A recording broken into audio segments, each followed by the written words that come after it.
monitoring, controlling, decision-making, and administrative activities of middle management. That is management level.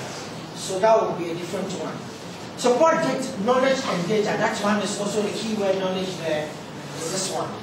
And then monitor elementary activities and transactions. The keyword transaction means at operational level. So if you look for the keywords, you'll be able to eliminate and choose the right answer, even if you don't know. So the answer comes D. Now, what you are trying to do, I don't know whether you have realized what the question is asking you. On one side, there are systems that we can evaluate structurally by levels. What level are they working on? Now, if you look at E is talking about financial resource planning. He's looking at functions, that is vertical and horizontal. So we can look at systems in firms as horizontal, vertical being the level at which it is used. And we can look at them as a functional level.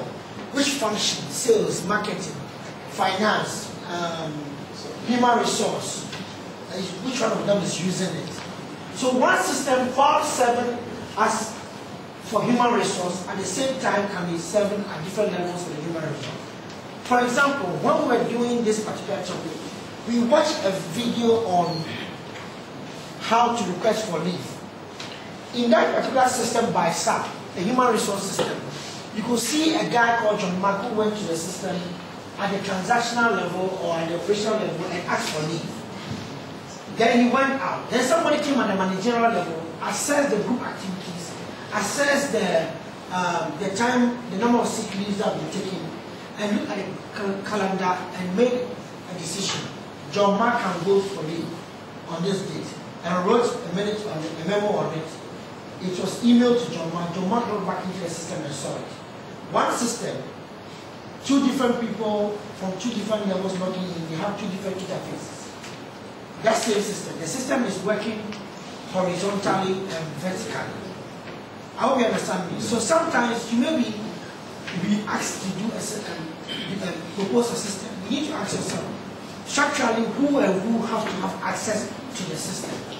Horizontally, who and which functions should the system be able to generate data for? Who are the stakeholders structurally? Who are the stakeholders horizontally? Do we understand? The whole show, you're confused. Let me start again.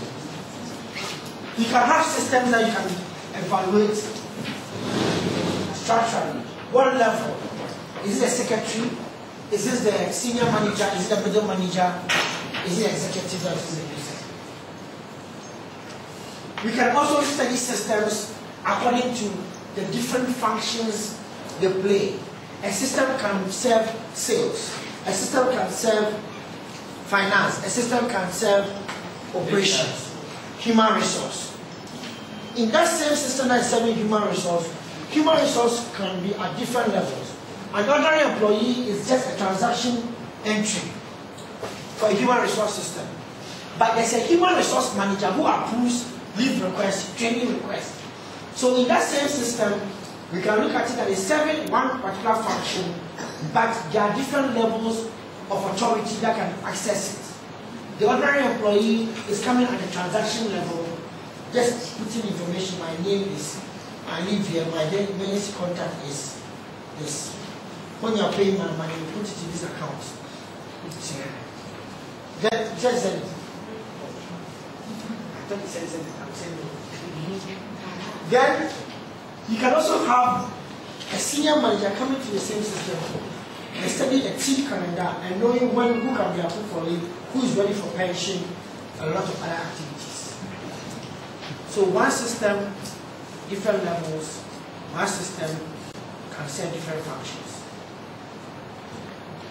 Typically, systems that can serve different functions and different levels and different business units at the same time are called enterprise-wide systems or enterprise resource planning systems. Number 13. So you see how each question is to each other. Systems that coordinate activities, decisions, knowledge across different functions, levels, and business units. In a firm, best describes You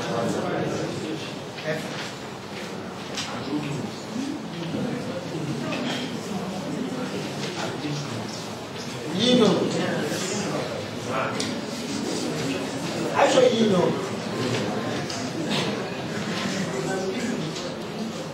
Oh, you talk about it. Ah, thank you. You talk about it. Somebody say we talk about it. Somebody say we talk about it. You start here.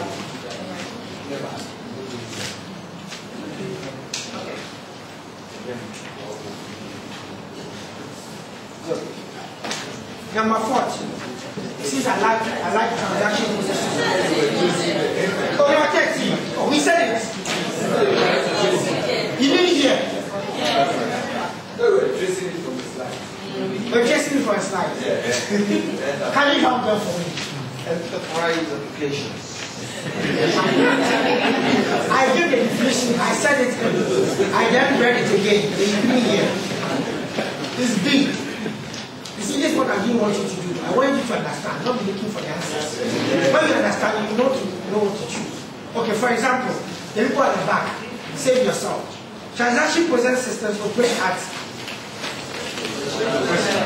Somebody said it.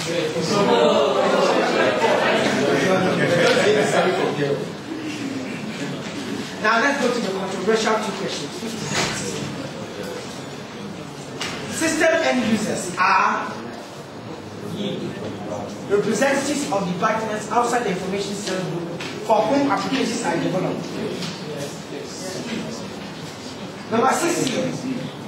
If you are in Ghana, your answer is going to be D. If you are in UK, your answer is going to be B. If you are in the US, your answer is going to be C. The answer is C for now.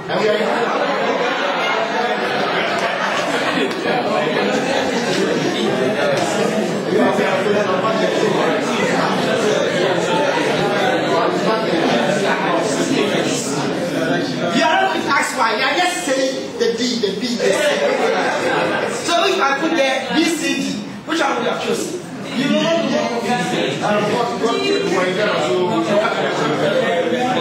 You didn't even know that if you're in Ghana, that's the answer. The answer is C. Why? If I added if you are in Ghana, then you can then choose.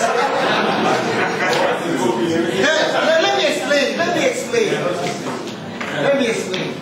So let's take it one by one. Highly trained technical specialists who write computer software instructions are programmers. Yes. Now, in every information systems unit, you can have a programmer, you can have a system analyst, you can have the different, you have a system designer, you can have a system tester. Now, all of these units can have managers who lead the units. Those managers who lead the units are information systems managers, especially for large firms. And those who lead the information systems managers are the CIOs and the CTOs. So a CIO is one, the D. In the US, you would call them a CIO or a CTO. Chief Information Officer, CIO, or Chief Technology Officer, CTO. And some big firms, even I think they got a few weeks ago, putting an advert that they wanted a CTO for the whole university. So you can have a CTO or a CIO, but that doesn't mean that you don't have an information system directory. You have the information system directory, an ICT directory.